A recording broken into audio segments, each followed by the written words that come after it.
What's up, guys? We're back with a new segment called Black and Yellow with my boy Samson. Samson, introduce yourself. Yes, what's up, man? Appreciate you letting me come up in here, Micah. My name is Samson. I've been friends with Micah since I don't even know. Middle school?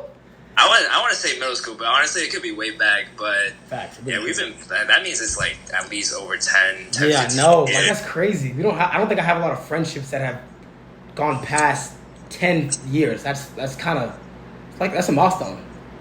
Yeah, it's definitely rare, and I think that I've realized I've met a lot of people past college who talk about they don't talk to anybody who they grew up with, and Right. that depresses me because they're the ones that seen you change the whole time. They know who you've been with since day one. In some ways, they know you best. Yeah. And speaking on knowing each other, me and Samson met in middle school. I want to say we met off of playing basketball, but we may have met before then. Because, like you said, because I went to Tucker, and then you went to Collie He was a Collie Cop, and like I was saying before, that's where all the uppity white people went. We were the white people on that side. We don't fuck with them. And then middle school, I didn't know this at the time, but when you go to middle school, you combine all the schools.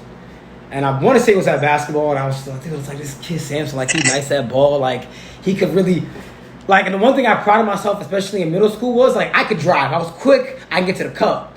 Yo, Samson is also fast and can get to the cup, but he Asian and he's strong as shit. And I'm fuck ain't strong. And then we had shots. I'm this nigga's strong. This motherfucker's quick and he's strong. So I think that's when we first met. It might have been, but because I remember I started hooping in 7th grade only, and that was through Metro. Oh shit, because I didn't play Metro. I know y'all play Metro, but I didn't have that luxury of fucking playing Metro. But yeah, y'all played Metro. I remember, nice. Yeah, because I remember my first time hooping and getting into the hooping world was through Metro, and no one knew I played before. And honestly, I didn't really play before. Yeah. And I remember when we were all warming up at tryouts and everything. I was hitting some jumpers, and everyone was yo, this dude can hoop. What? I was he can hoop. He can't hoop. Nah, motherfucker, he can. Ooh. And then we had the 8th grade team, which was fire. That 8th grade team was fucking lit. Thinking back, the 8th grade team was so fucking lit, bro. And we still, even in high school, we kind of still all stayed in contact because we all still played basketball in high school. I think our team was relatively the same, with obviously the addition of 1 or 2 kids and some kids just not playing basketball. But we met in middle school, and then we kind of just continued our friendship all the way high school, and even our first couple years of college. We stayed in contact, especially my second year of college. We stayed in contact heavy. Yeah. And then going into adulthood and stuff like that, we talk a lot. We conversate a fucking lot. Our group, me, you, and Ethan's another one of our friends that hopefully you guys will be meeting pretty soon. Yeah, we just kind of just grew up together. Yeah, to be honest though, if it's not hooping, I think that I probably saw you on the playground at gym class or something when we used to do those races. Yes. Because I remember that's when I used to figure out, I was damn, people can keep up with me, there's actually some fast dudes that are my age. And you was definitely one of them too. So it could have been that. That was the races. The kids nowadays, they don't just race. We used to, bro, recess was just race. 45 minutes of we're going to race. All 45 minutes. We're going to play basketball. We're not going to play football. We're not touching no playground. We're going to race. That's fucking crazy. That probably is where we met. That's crazy. Yeah. Now, recess was for the little kids, if you was a boy, that was where you had to stand out. It was a competition every day, do or die type shit. There was rankings. We know who's the fastest in the grade. We know rankings. And then even I'm not even gonna lie, even a little bit in middle school too, because our gym teacher, Mr. O'Leary, great fucking gym teacher. He always had us do the it was either the 100-meter dash or the 40-meter dash. One of the two where speed was bro, this is where you show out right here. This is where you fucking you let your cojones hang a little bit. Yeah. So that's definitely where we met. And then we really started to get close. What, freshman year of high school? I want to say. Yeah, that was because we had block period together. We did. Was that what it was called? We did. And then I fucking got moved, which was bullshit. But that's when we really started to like develop a friendship because we were just like, we played in pairs together. Then we had advisory and we was just like, bro, you cool, I'm cool. Like, we fuck with ball. And then we played freshman year together for the freshman team. And then we just developed our friendship just like, I'm trying to think, when was the moment I was just like, bro, Samson's really like, not my friend, he's like my friend. I'm trying to think, when was that moment for me to be like, damn, I want to say it was probably senior year. I want to say it was senior year when I got moved from that advisory period. I was like, damn, like those are my homies. Like I could really just kick it with them anywhere. It doesn't have to be necessarily at a school setting. We could go out and just fucking kick it. Yeah.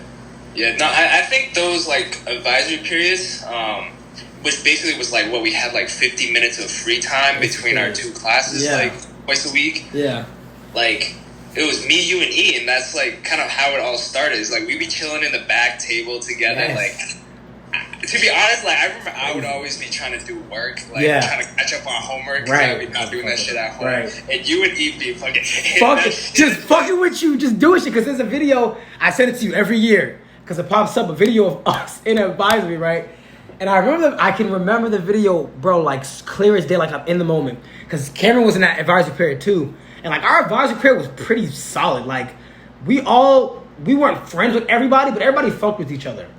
So Cam Travels was in there, and we was talking, and like I was recording, I was like a day in the life, I was bullshit, whatever. And I go to E, and E's like, get out of my face. And I'm like, Samson, open your eyes. You're like, shut up, bitch. And the moment was just like, it captured who we are as a group. And like, in our whole house, I was like, damn, like, that was like 5-6 years ago. That shit is insane. It's crazy. I'm like, those are the moments I'm just like, I know that these people, you and really E, like, if I'm ever like down, like really down, or ever need somebody to really, really talk to, those are the guys I can really call. And there's not a lot. Like, I don't really have, even though like I think our friend group in high school, they were pretty big. Like, we knew a decent amount of people. Middle High was a big school. There wasn't a lot of people that I could really just call or text and be like, hey, like, I'm going through some shit. Like, I remember when I went through that whole breakup shit. Like, the second person I called was you, and I'm just like, damn, like, I'm really confiding in this motherfucker. I'm telling him all of this shit. And he's just sitting there just making sure I'm good. And I was like, damn, like, Sam's really you're my fucking guy. Like, out of all my friends, like, you up there, bro. Like, you're really fucking up there. Nah, that makes me really happy to hear. And I think, like, what I appreciate most is that we don't really see each other in person ever, bro. Like, within the past, since high school has probably been, like, a handful of times. Yeah, maybe twice.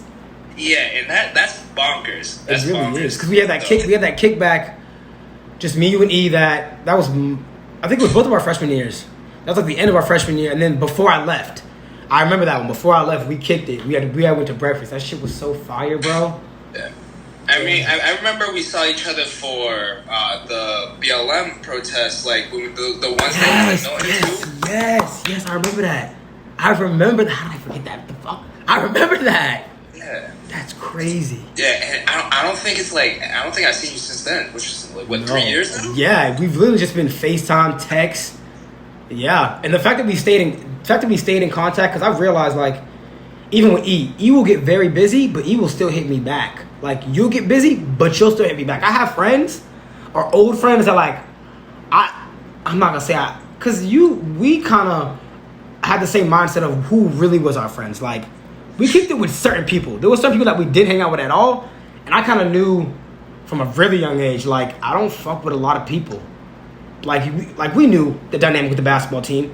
They kind of had the people that they hung out with during the season, and I really didn't hang out with those kind. Like, even though more of my closer friends were in that friend group, they weren't on the basketball team, so it was kind of like all these far-fetched people. I always knew, like, was like Kobe, like all the other kids, like, we really hung out. I didn't really hang out with them a lot, so it's crazy how we still are friends. Like, we still tight. Like, I don't have that with a lot of people. Even females, like, I don't really have a lot of female friends. Yeah. I've realized, like, you still are pretty cordial with a lot of the female friends from Middle High. I'm just like, Samson's just a stand-up fucking guy. He's just a stand-up guy. For me, like, I think that's impressive for you because you figured that out at a really early age. Yeah. Most people, when they get older, they have to do the whole like I gotta cut down my circle, you know, like quality over quantity type thing. I went through that same process. Like a lot of people that I kicked it with in high school, you know, I don't kick it with as much anymore. Like I might talk to some of them, but for the most part, it's a small circle now. It's like I talk to you occasionally. There's some other dudes out when I'm back here in Milton, like. I'll go hit them up. Maybe we'll grab something to eat, but that's really about it. Like, I'm not kicking it with a big group. I'm not in no group chat with them. Like, and I don't feel the need to anymore. You know, like back in high school, I would have had the biggest FOMO in the world. I would have been like down bad trying to get into that circle. But now it's like I'm gonna go do my own thing, and that gives me a lot more peace. I found my own path, and that's really like kind of what's in store for me. I'm not gonna force. Exactly. And that's another thing. I think our relationship is so organic. Like, we don't, even if I send you another thing, like, I think I realized getting older, like, there was, and I remember this so vividly. I don't know if you remember this, but this is the moment I knew, like we were actually really good friends. So it was after basketball practice and I needed a ride. And you know, kind of always need fucking rides. You were like, you know what? I got you. We got in the car and you put on Deja Vu by Post Malone and Justin Bieber. And I was like, whoa, like me and Samson kind of have the same music taste. And as we're driving, we start talking about shows we're watching or whatever. And we talk about The Flash. And we talk about how to get away with murder. I'm just like, bro, we have so much in common. And it was a moment where I was like, bro, like, this is, like, I fuck with this vibe. I fuck with this energy. And it was crazy how I learned that then to now we're kind of the same thing. I send you songs every now and then and stuff like that, quotes and shit like that. And I'm just like, I'm grateful. Like, I wake up every single day, like, and I don't take you, I don't take E, I don't take any of my closer friends for granted at all, because I'm just like, these people are, like, another thing, you're real, like, you're real. You don't sugarcoat shit. Like, I remember the recent conversation we had, you was just, like, you being proud of me made me proud of myself. And I didn't realize that until we got off of the phone. I went to the bar and I'm talking to Shorty, and I'm just like, damn, me and Samson ain't really talked about some real shit in a minute. Like, yeah, we have conversations just catching up, but we ain't talked about just shit that me and you are doing. Whenever we talk, especially in the past couple of months, it's always been about, like, let me get your perspective on this. Let me get your perspective on this. I'm having a tough time with this. What do you think about this? And it wasn't really, hey, like, what new shit is happening in your life? So what's having that little conversation is just like, I really fuck with this nigga. I'm like, Sampy's my dude. Like, really my dude. So, yeah. I want to say, though, like, I want to give you credit in our friendship because you have done a big part in reaching out to me a lot, too. You know, like, even though we aren't seeing each other, like, you're the one that's, like, texting me, like, in the mornings, being like, hey, like, let's go get this shit today. Like, let's go kill it. Like, those, like, help me on some days, like, make me stick to my habits, stick to, like, what I'm trying to do. And I definitely really appreciate it. And, you know, to, like, maintain that line of communication when we don't see each other is really difficult for a lot of people. And I'm one of those people, too, where, you know, if I go down this slippery slope, I will go, like, ghost. You know, I will go off the grid really easy. You've gotten better, though. You've gotten a lot fucking, especially the last couple of months.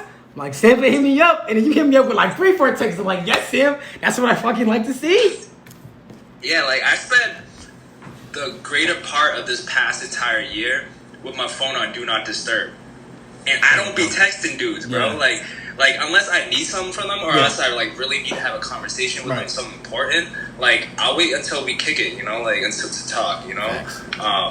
But I've realized that I'm not always going to be in the same place as my closest people. I'm going to meet people in other parts of the world. Like, you know, I've been able to do a lot of traveling, meet a lot of people, and it's just like, I can't be everywhere all at once, you know? So I really have to find that balance between using my phone to maintain those connections, you know, without being, like, obsessed on my phone. Yeah, and that's another thing. I try, like, and this is what I've realized about, like, as we get older, like, I don't want to call them Instagram friends, but the people you kind of, like, just send shit to, like, send reels to, and the people you actually talk to, like, you're one of the people that I can send reels to, and I can actually have a conversation with. Obviously, me and you have more conversations because we're both goal driven.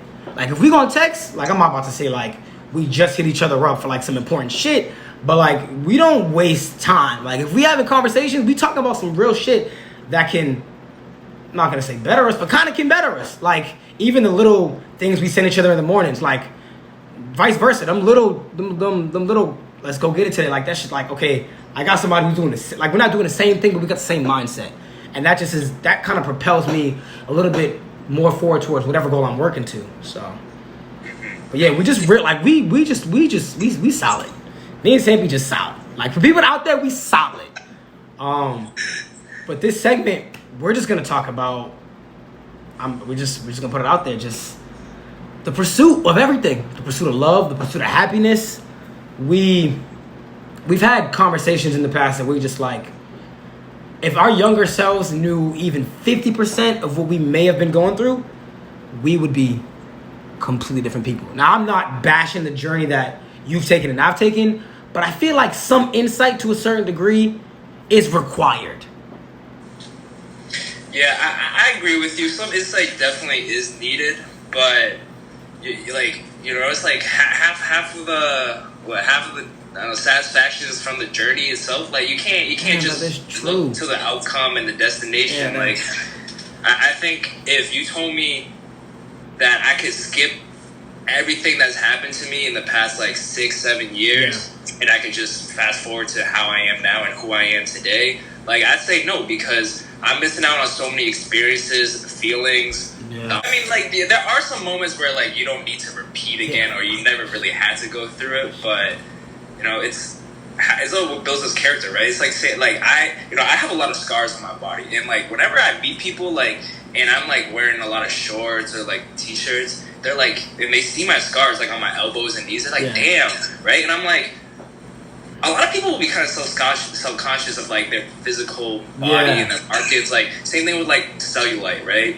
Like people they want to get rid of that. Yeah. But even with scars, like that shit gives you character. You have stories. Like at the end of the day, like why are you living if you don't have stories to tell people? That is a fact though, because I don't have a lot of scars. Like I'm not gonna lie, I have maybe 2 or 3, but I can tell you exactly what happened, how it made me feel. I can tell you everything behind that scar, and I never thought I always didn't like certain marks on myself, and that kind of is contradictory to itself because I have tattoos too, so it's like, but those are different though.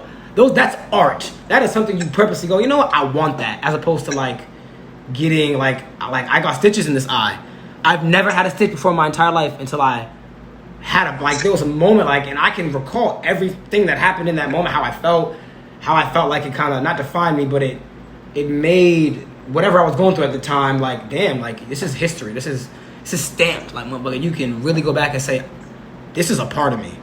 So I guess I can agree with you there somewhat. Yeah.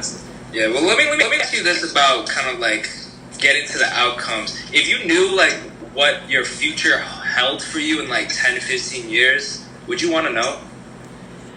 Yes. And let me tell you why. Because I feel like if I know, then I can be more prepared. Like this, where I'm at in my life right now, I feel like if I knew my freshman year college that I would be here doing this, I could be so much better prepared that I could change it. And I know that kind of sounds fucked up because it's like you kind of want what's going to happen. But as I've gotten older, I've become, I'm not going to say anxious about certain things. It's like, I read this quote the other day. It wasn't a quote, it was a fact that like people that have really high anxiety, they like to watch the same things over and over again because they know the outcome. I've slowly but surely become that way. I don't like it, but in my brain, I'm just like, if I don't know what's exactly going to happen, I have a hard time doing something. And that's why like the routine of me doing the same thing over and over, it gets tiring, but I'm still okay with it because I know I'm going to get in the shower at 1:45 because I got to get out at 2 because I got to get to work at this time.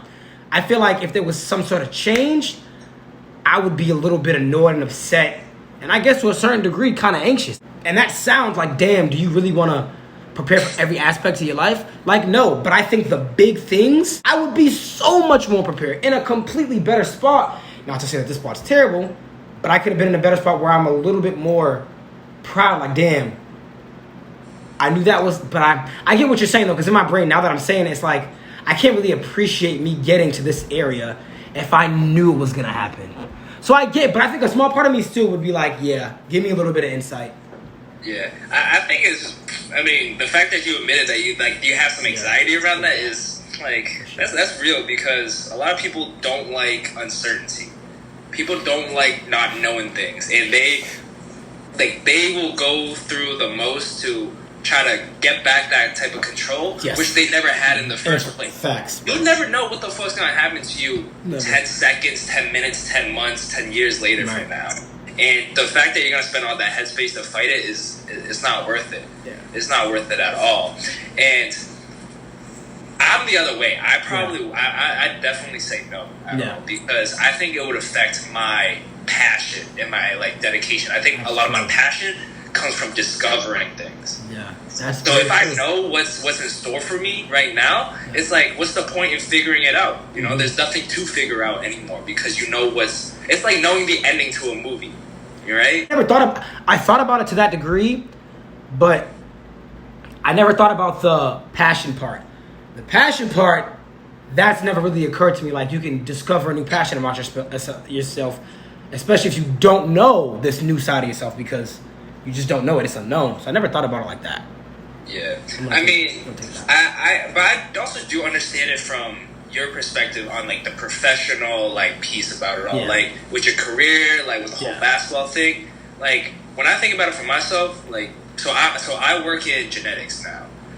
So I see families who smart as shit. Smart as hell. Let me put that up. Genetics. Clap it up for saving the time. Clap it up for saving the time.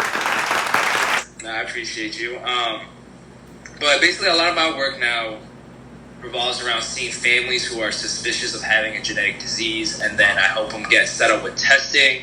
I help them kind of become like a short-term therapist to them, help them understand the implications of, their DNA, from a medical perspective, but also from a social and familial perspective too, because DNA impacts not only yourself, but all your family members that are related to you too. So, a lot of your health risks might be applicable to your other family members as well, and that can be difficult because not all families are the same. Not all families are talking to each other, are on the best terms with each other.